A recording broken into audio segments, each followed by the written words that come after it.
समाचार instant YouTube channel को स्वागत करछि मो सुकन्या। लॉकडाउन लगी गरीब खटिखिया हैरान हेउथबा नजर को आसछि।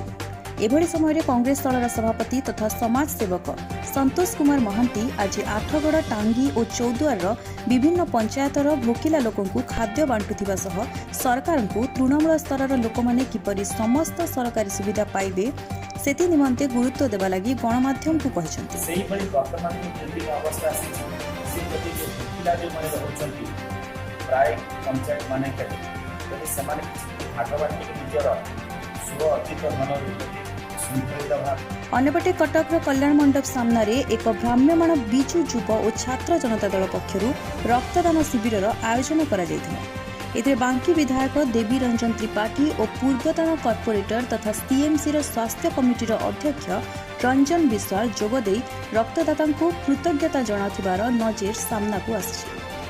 सेहीपरि जाजपुर धर्मशाला अंशुमान मेमोरियल ट्रस्ट पक्षरु एक रक्तदान शिविर आयोजन करा जायछि।